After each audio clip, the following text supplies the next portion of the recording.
Welcome back to the Liberating Generations podcast. I'm Dr. Keesha Ewers, and this is my daughter, Regan Claire. In this episode, we're going to explore the relationship between generational and personal trauma and your inner critic, addiction, self-identity, and autoimmune disease and even cancer. Yeah, this is a big one, the inner Lots of critic. good stuff. Yeah. Mary Ellen O'Brien is an alignment coach who guides those she works with to reclaim their inner voice, to create more passion, meaning, and purpose in their lives. Over the last 15 years, she has facilitated deep and lasting change by helping her clients uncover their unique gifts, get centered more consistently, and prioritize what matters most. Those people release self-doubt, overwhelm, confusion, procrastination, and perfectionism and experience a new set point that leads to fulfillment in their career, relationships, health, and creative projects. Wow, that's I know. important stuff. And Mary Ellen, you and I also shared a really wonderful personal friendship with a remarkable woman, which we'll talk about a little bit later. Absolutely. So, yeah, welcome to the podcast. Welcome. Thank you so much. I'm so excited to be here. Yeah, we're so happy you're here. We're going to talk a little bit about some intergenerational trauma that we haven't touched on in an episode yet, where we're going to talk about lineage, which is one of our favorite conversations. Yeah. And so I would love to open up an invitation to you we always start our interviews with, what is your personal relationship or story with intergenerational trauma? So, as an O'Brien, my last name is O'Brien. I grew up on both sides of my family are Scottish, Irish, and English. So, of course, there's a cultural programming, I think, that happens based on our childhood and based on our culture of ancestry. And to me, the theme was that got created, the inner critic that got created in me based on having parents that were married at 17 and 18, got divorced early, of course. There was alcoholism in the family. There was the early death of my father when I was 18. So I can list many, many childhood challenges that occurred based on, really, I think it was rooted in this cultural programming. And then the effect is this inner critic that forms that says, I'm not good enough. So it was a low self-esteem, low self-worth that really began to affect me. It was interesting because my childhood, I was in 3 different schools in 4th grade, and somehow I adapted to all these changes and all of the divorce and everything. But then it wasn't until my early 20s when I started a career and a life in New York City where I started to really question. And it was because the reason I was questioning is I was deeply unfulfilled in my work. I was working in advertising. It went against everything that I value. And I also was experiencing health issues, gluten sensitivity among them. And then I was so frustrated that I was single. So I had all the areas of my life were affected. And it started to become a problem. So I started to seek out solutions. And the big, huge theme that I kept hearing was that it's an inside job. That I knew that at some point I knew I had to uncover some of this conditioning and programming, autopilot beliefs that I took on from my ancestry and my upbringing. And it started me on a huge path of discovery. So that's really odd. I'll pause there for a second. The piece around, I have to figure out, where I am, my wording is the common denominator. That every time I'm unhappy, I'm present. Wherever you go, there you are, right? Yeah. Maybe it's New York City. No, maybe I need to move. Maybe I need to have different friends. Maybe I need to lose some weight. Maybe I need to have more money. Maybe I need to, and then what happens? We wake up one day and we go, every time I'm upset, I'm still unhappy. I'm the one that's there, right? That's such a great first step, like on Joseph Campbell's Hero's Journey, that says, oh, I'm the one on the journey. And every time something happens, the only common theme is me. So maybe I have something to do with this, right? Yes. definitely. And I think it's that important shift. So I'm so grateful that at an early age, I started to question, this is not what I want to do forever. This is not how I want to live. I want a thriving relationship. I want work that's fulfilling. I want to feel vibrant and healthy in my body. So I'm really grateful that I have this inner voice that I started to hear, even though it was drowned out, believe me, by all of the blaming and the victimhood and this job sucks and it's not me. And why can't I? Once I find the right person, then I'll be happy. All of that external focusing as well as the victimhood, really. So that the teeny, small, subtle voice of, wait a minute, this is not the way I want to live the rest of my life. And I don't even feel like I'm truly myself anymore. Where's that exciting, fun, vibrant, creative girl? Where did she go? I noticed there was this lack of connection with myself. Mm. So I'm really grateful. And so for any listeners, I think it's so important when that question starts to arise. And to me, it's your inner voice, your inner knowing, your true essence. And if it doesn't arise, then sometimes you keep settling and compromising until something triggers that pain in order to have you face that you are the common denominator and that you can make a change. Mm. I think every person has that inner voice. It's just a matter of whether or not we listen to the voice. There are, so many distractions that we can do instead of, rather than really listening to that essence, listening to what it is that our soul is wanting us to do. So, I mean, I commend you for listening, and especially in New York City, which is just like distraction capital of the country. And like, yeah, you listened to your inner knowing, and that takes courage and strength. So amazing. That's so awesome that you did that. Thank you. And I want to jump in and say that I completely agree that we all have this inner voice that gets covered up. And Yeah. but now working with clients and beautiful participants for so many years, I can see that all the different upbringings and cultural ancestry can create different inner critic voices that are unique to that person, but it almost doesn't matter how it was created and what the voice is, as long as you recognize that you do have this other inner voice. That I see it as a radio station. If we have 100 stations blaring, and our inner voice is this one subtle station that first we have to find the station through all the static, and then we need to turn it up.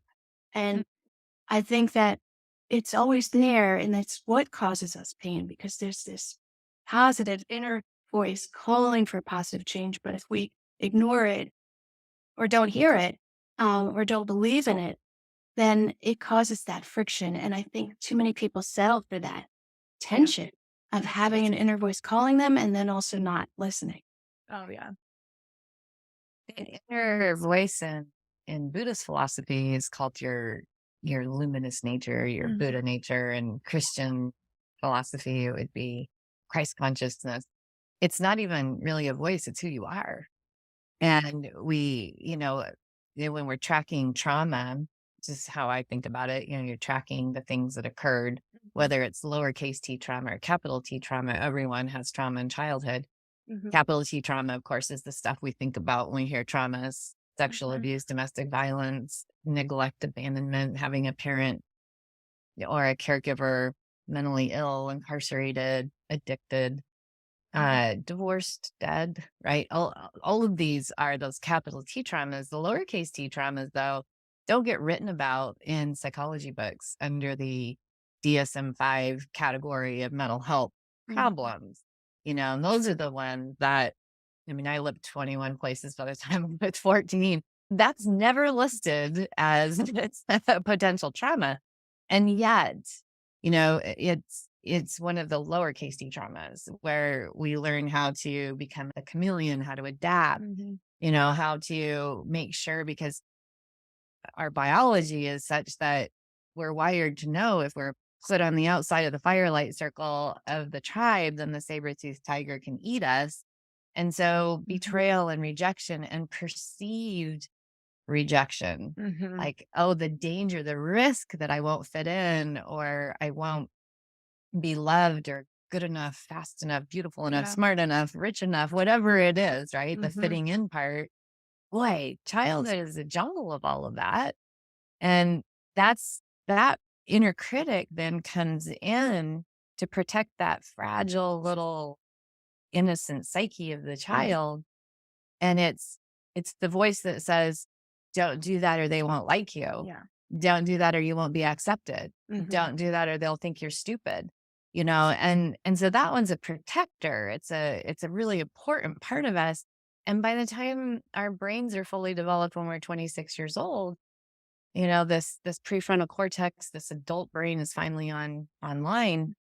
And we get this opportunity. We can go back and we can revisit the words of the inner critic with compassion and say, oh, I see what you're trying to do here. You're trying to protect me. You're trying to keep me in the firelight circle so the saber-toothed tiger doesn't eat me. But it's okay. I've got it now. That part, that compassion for that voice, because every single person not only has the luminous nature that is them, their essence, but they also have that one that is just trying to protect them, that's outdated. We think of it as like a wingman that we don't need anymore, right? That one that says, don't put bobby pins in the outlet or you could die, or don't run in traffic. It's kept us alive. It's kept us, right? Really, really beautifully protected. And then when we get to adulthood, we get to do several years of witnessing the job that it did for us with love and compassion, releasing it from that job. And what a beautiful process. And of course, this is based on a trauma response. But a lot of times when people hear the word trauma, they think bad, right? This is a bad thing. And this is just a life path, right? Absolutely. And I see it also as an outdated program that's running that we now have the opportunity to train ourselves to notice it and put the true essence in the driver's seat so that the inner critic can only take us so far at protecting us. But we don't want it driving the car for the rest of our life. And that's what these different symptoms from any area of your life come up to, I think, as messages to say, hey, wait a minute, it's time to look at this. And it really can be such a game changer. It's that moment on Joseph Campbell's Hero's Journey when you get the call to action. I always call it the misery to motivation ratio, whether or not you listened. If you're miserable enough, and that's where autoimmune disease, cancer, failed relationships, you have what addiction. Addiction. Yeah. Everything you're saying, just last year I was going through my own, oh my God, my own addiction that was absolutely based on an inner critic voice that had taken control. So I was using alcohol and food to quiet that voice that was just consuming me. I was down at grad school, going to chiropractic school, and this inner critic voice had just convinced me that it wasn't a safe environment, that nobody liked me, that I wasn't smart enough, that I was an imposter syndrome to the max. And rather than coming from the 25-year-old space of, okay, these are just voices, it doesn't make them real, I instead reverted back into a childlike state of just wanting to protect and cope. And so I reached for things that were not beneficial, that hurt me, that were very harmful. And my mom's talks about the misery to motivation scale. And yeah, I had to become miserable enough where my mental health was just worse than it's ever been. Severely depressed, anxious, was developing fatty liver. My health was just in the toilet.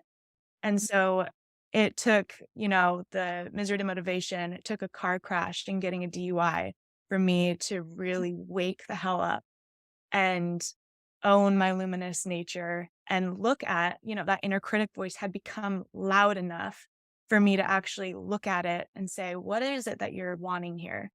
And ultimately, love. It just wanted love. It wanted acceptance. It wanted to know that she was held, that every part was held within me, that I wasn't going to continue abandoning those parts that I was ashamed of, those parts that I viewed as too much or too dark or too scary to show the outside world. And so, yeah, the talk about a hero's journey. I'm absolutely in the thick of just kind of like showing that to the world.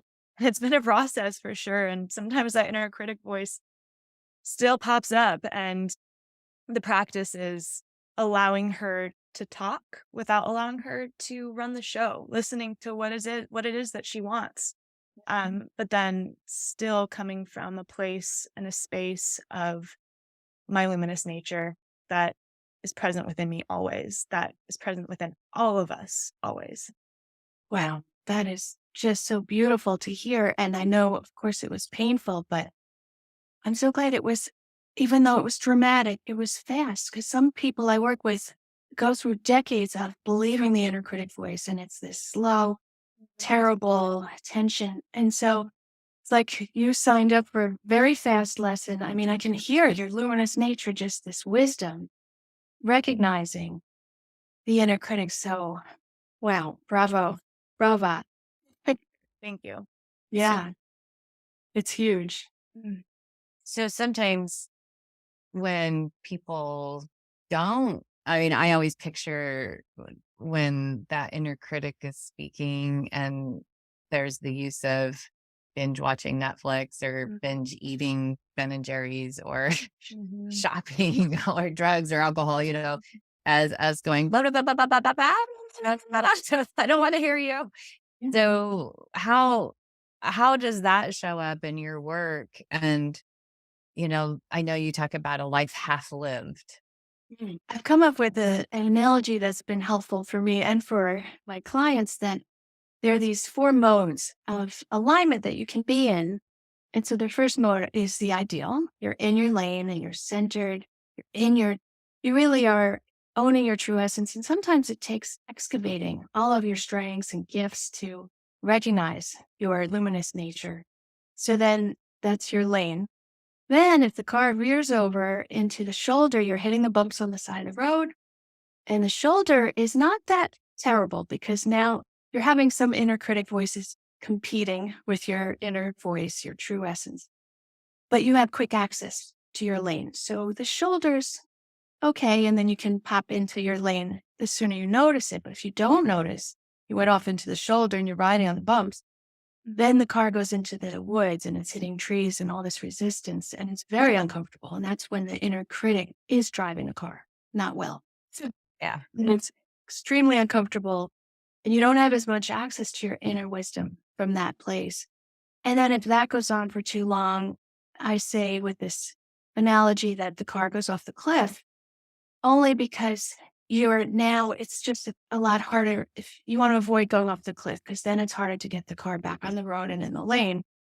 The cliff is really the worst. It's when you're a shell of yourself, or when you are experiencing the inner critic, just you believed it. You are one with the inner critic, all the mean things that it says. Mhm. So those 4 modes are helpful just to recognize where you are. And it can change. We're not looking for perfection where you're going to be consistently in your lane 100% of the time. But that awareness, as you know, is everything. So if I notice that I start veering, I do practices and tools to get myself back, as well as with my clients. So it's just a good it's a really good test, an assessment tool of self-awareness to help you get back. And I know also what you're talking about with the binging or eating or addiction or anything. It's that your inner voice, your positive inner voice and inner guidance is calling you to make a positive change on the one hand. And if you're not listening and your inner critic is yelling and you're believing that, you have this equal tension, this push and pull, and it feels like you have your foot on the gas and the brake at the same time. So of course you want to numb yourself and get out of that pain. And of course that's going to affect your cells of your body being in that tension mode. So what I've noticed is that just alleviating so that it's not an equal tug of war, just alleviating a little bit so that you can tune into your inner voice and tap into your true essence in all the tools. It just alleviates it just that much so that you're out of that really uncomfortable pain of the equal tug of war. So I noticed that, of course, there are activities that you're going to enjoy. So binging Netflix is not necessarily a bad thing unless it goes overboard into the numbing and trying to get out of the pain. It can just be an enjoyable exploration of other people's creativity, Thank you know, goodness. so everything. What did you say? I missed it. Okay, so repeat that one more time. Yeah, So sometimes it is okay to watch Netflix sometimes, right? Exactly. We want to be human because sometimes downtime, reading books, it's like you're going into another world. I mean, Shadow and Bone next season is that right now. It's So really good. But we all know when it goes overboard, you Right. know? And the overboard is what we want to avoid. Ramming your car into the building. That's overboard. That's a little overboard. You don't want to get there, guys. Right. Right.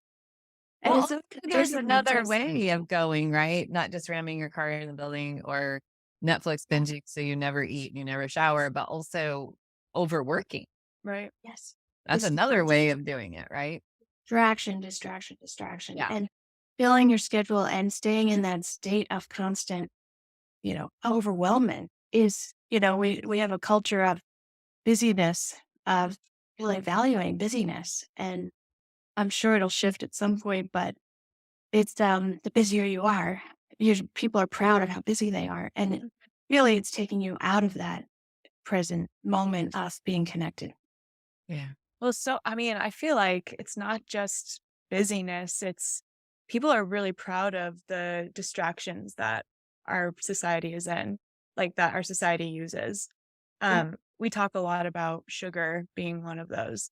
It's a lot less common to really watch what you're eating and really, like looking at sugar as a drug, which is, what it is. But oftentimes our society views like going off of sugar, not drinking, not drinking caffeine, that it's viewed as something that's odd.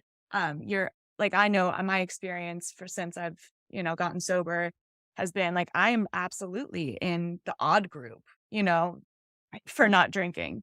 Right. It's I keep saying, welcome to my world. yeah. Yeah. And it's been this very eye-opening experience of like, oh, I'm considered actually weird for not poisoning myself anymore. Like a lot of people are uncomfortable by that. So that's something to kind of take a look at, right? Like what is happening in our culture and our society that, where it's people are uncomfortable being around people who are not choosing to go to sleep. That's how I look at it. Right. Exactly. And it's amazing how they pull to conform to have everyone brainwashed to this to an extent. Yeah.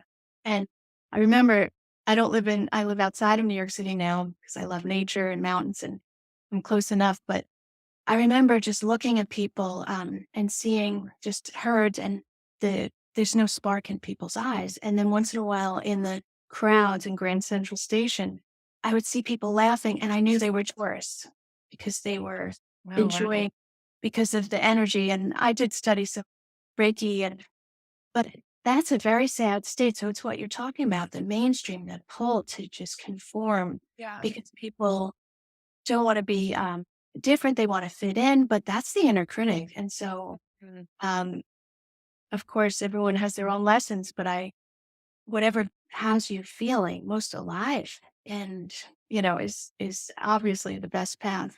So everyone will have their own time, I'm sure.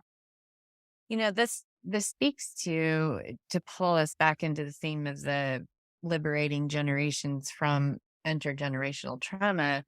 We started out the conversation where you were talking about your ancestry coming from Celtic regions, ours too, Wales. Ewers is a Welsh name.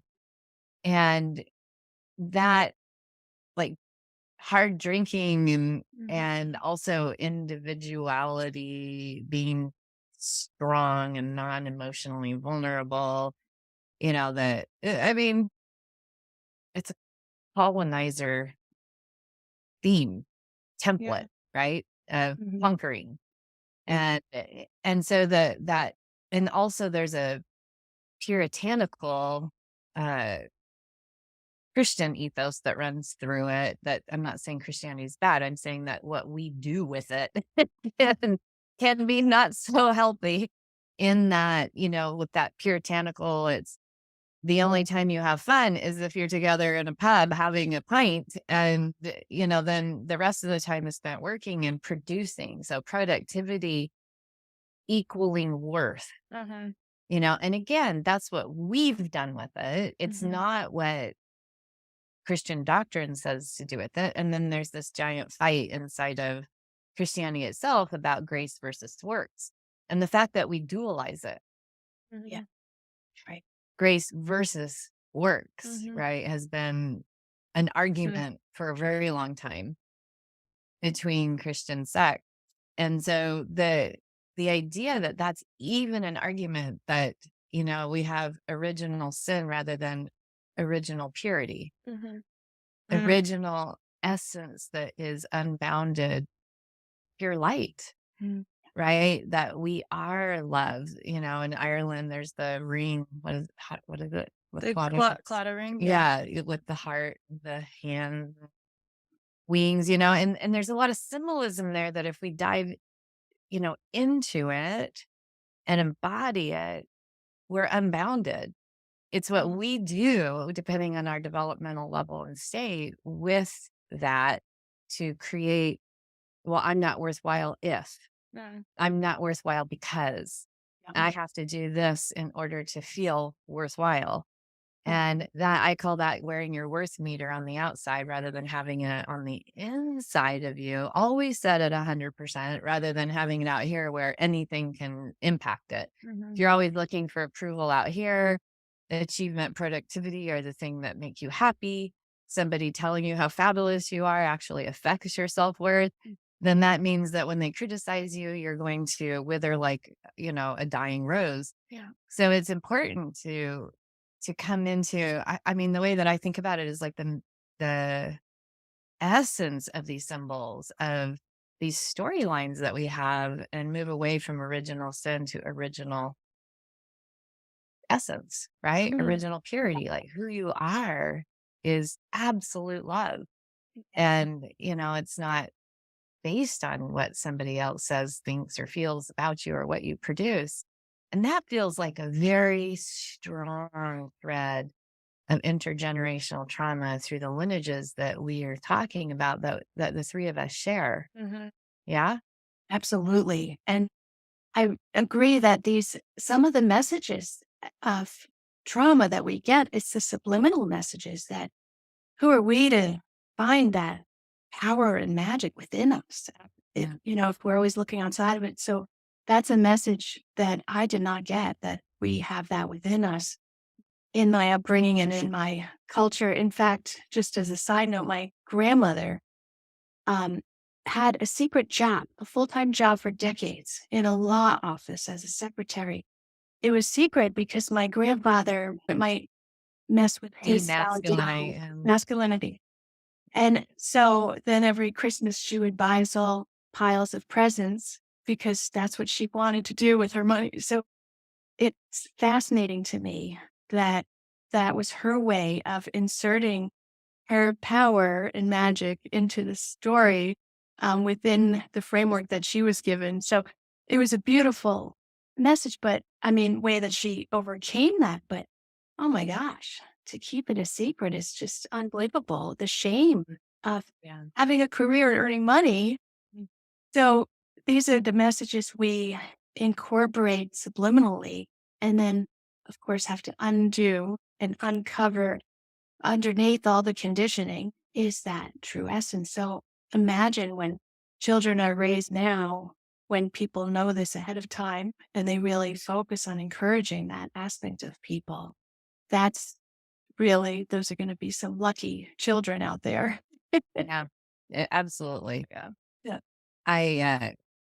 Her older sister, my daughter, just got married last month, and my mother gifted me with these two rings that I'm wearing right now. And this one is from my father's grandmother, and this one, or paternal grandmother, and this one's from my father's paternal or maternal grandmother. And it was interesting when I put them on from these two sides of the tree from that paternal side, it it balanced. One of them was like she on the Wyoming frontier was the principal of a school, which was, unheard of, and actually held an office in the city council, Mm. at a time when that just wasn't done. Right. And her energy apparently was very forceful. Like she had to embody kind of a masculine, yeah, Mhm. push against men in order to get things done, which we see that all the time, Yeah. right? Yeah. And then this one was a woman who was a Quaker, and she and my great grandfather were part of the Underground Railroad and would liberate slaves in Colorado by homing them until they could get to the next depot. And it's like these two energies we get to choose inside of that lineage story. Mhm. We get to choose, because I have addiction running through it. I have all kinds of other things running through it. But what is the story that we want to bring forward that nourishes and feeds us and strengthens our chain, as far as those links go? And then what do we want to release? And we get to do that. And I think that's a big piece of liberating generations, Mhm. is to be able to say, here's a part of your story that, you can use as your roots and draw nourishment from. And then here's a part you can release into the water. And actually, in Ayurvedic medicine, that's a ritual. It's called tarpana, where you actually do that. Yeah. And we can put that in the show notes for everyone that's listening. It's really a beautiful ceremony to do. Bring in like the things that your family lineage gifts you. And then you release that which you feel like might shackle you. Yeah. That's so beautiful and so important because it does take you out of the victim mode. So, for instance, my father was a great example, even though he was an alcoholic and then he had a wake-up call when he was 30 when they got divorced. And then by the time he was 42, he was completely sober. From 30 to 42, he died of brain cancer.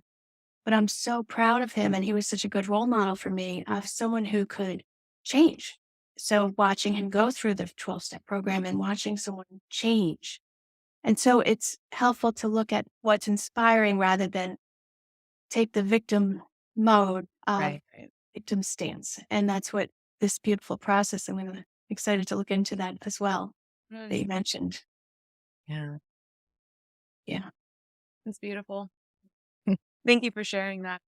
It's yeah, it's really good to hear that although, you grew up around someone in the grips of alcoholism, it's beautiful to hear that he was able to overcome it in Yeah. working 12 steps. It's awesome. And then I think it inspired me to know that because a lot of people, when I grew up, a lot of people don't believe that people can change. So for me to Yeah. see it firsthand with many people, my mother too, Yeah. so inspiring that now that's the work I do. So it's really um, very inspiring when people go through something that other people can witness and they overcome the challenge. Well, it's a daily accountability practice I've found. Like the work is never over. I think that when we fall into this idea that we can, rest or get lazy, that's when the inner critic starts to kind of take control. It's like, no, actually, it is a daily practice. Yeah. So I mean, that's why programs like this work, right? Definitely. And I think what you were talking about earlier is seeking validation or seeking external, um, even external things to make us happy. When we're focused so much externally on our worth, just doesn't work. So I Yeah. just want to reiterate the fact that when you're doing the daily practices and you're strengthening that muscle, and I truly believe it's a muscle that we can strengthen, that we can find the inner voice, turn it up, and it is our true essence. It's the voice, but it's also our being. Mm-hmm. Turn it up and really notice when you veer sooner and sooner so that you can really strengthen the muscle of knowing that you can come from that place. And that's where you can create, that's where you own your gifts. You can tap into your confidence, your clarity.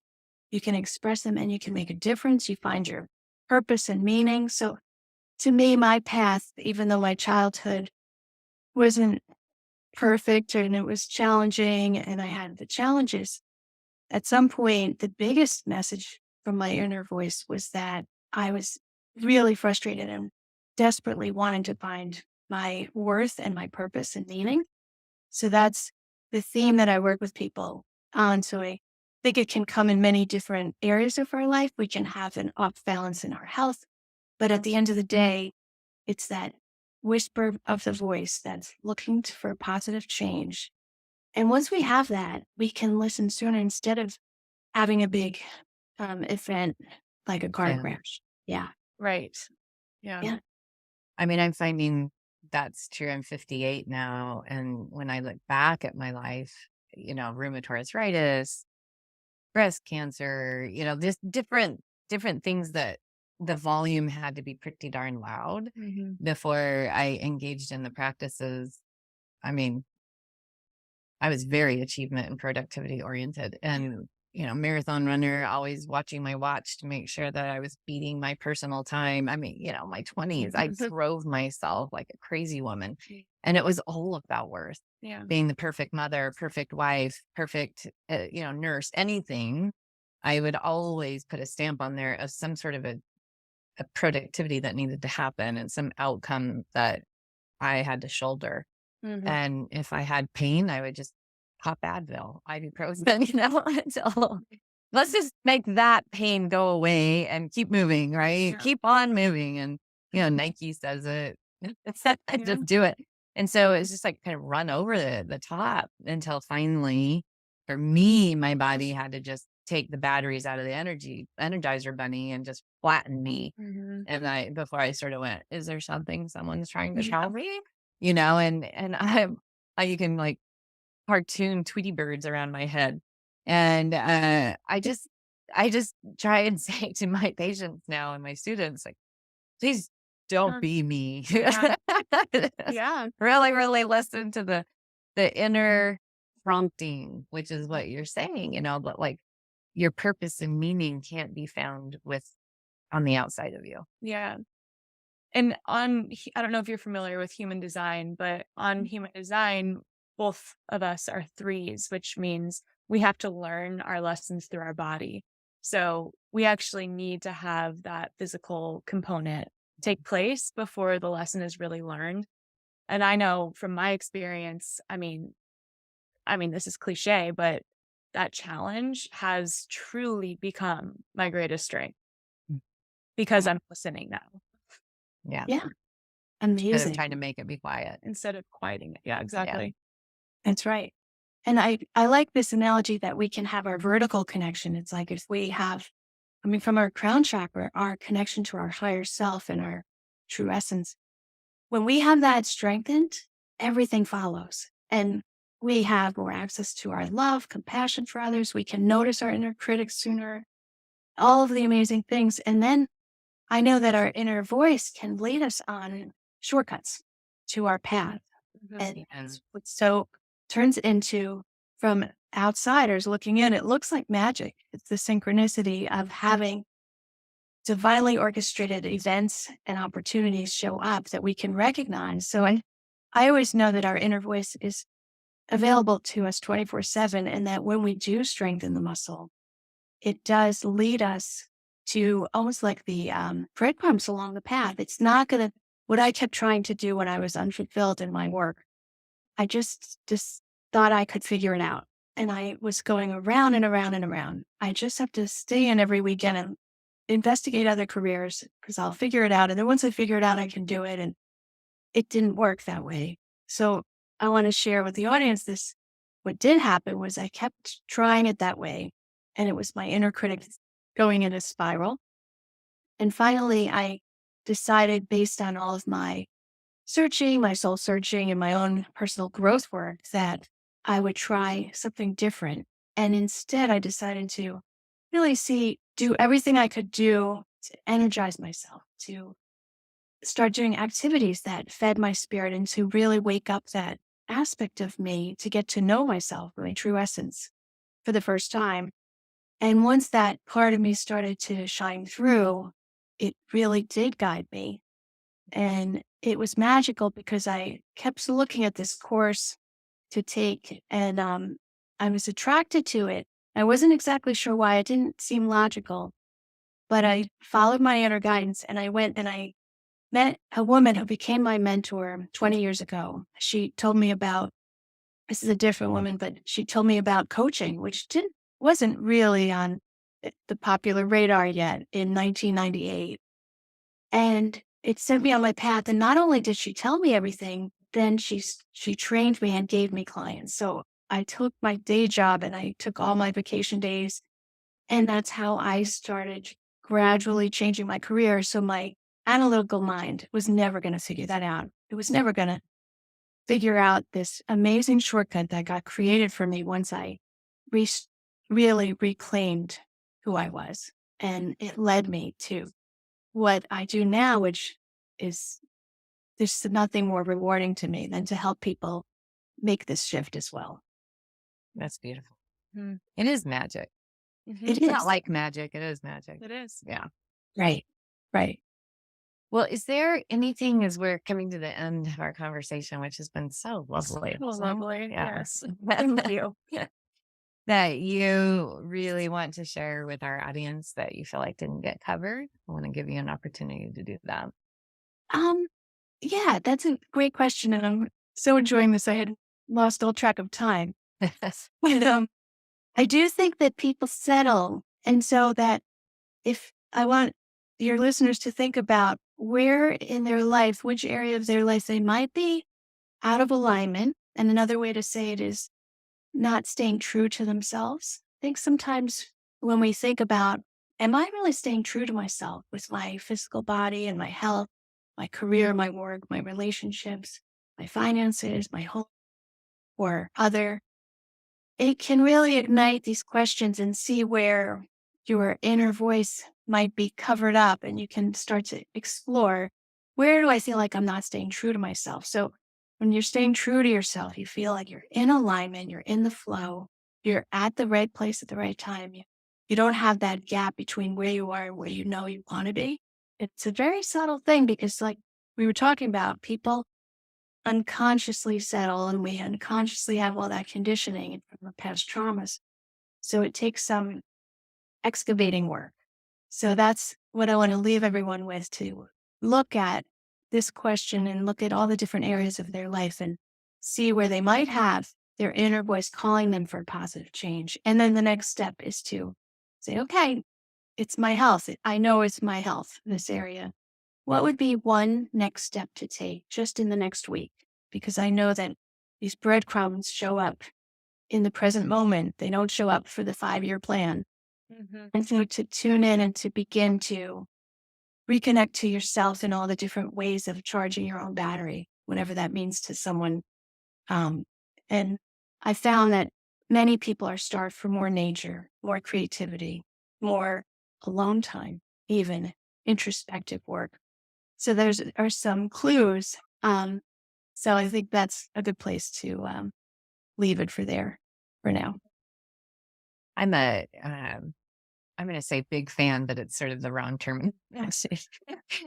I've noticed that as the generations are moving along, that there's not as much giving reverence and honoring our teachers. And so I just want to give you an opportunity to mention this mentor so that we can say thank you in that field of time for the impact that she had on your life, or he, and where, like the ripple effect that's occurred because of that. Thank you. That's such a beautiful awareness. And I think it's helpful for people know that gratitude is a very helpful exercise. And I use my gratitude exercise to think about who I appreciate and my teachers that have taught me and have really shortened my path. So grateful for people, all of the teachers, and I have so many. And think of myself as a forever student and a forever teacher. And I do think they go hand in hand. So if someone who's listening is seeking lots of knowledge and they're a sponge to learning about personal growth, then I would interject that they probably will be teaching and helping others with a shortened path, which is really nice to know. Yeah, this is one of the things that mastering the mind practices of Tibetan Buddhism that I've studied. They have a lineage prayer in they start with thanking teachers. And I thought, that's, we have really lost that. So anyway, I wanted to say thank you to all of our teachers. Yes. Yeah. Thank you to both of you. Thank you to you. Conversation. Thank you. Thank you. And thanks for the work that you're up to in the world and for taking some time to share your wisdom with us. We'll have how to contact Mary Ellen O'Brien and the show notes here. And to everybody, until next time, be well. Thank you.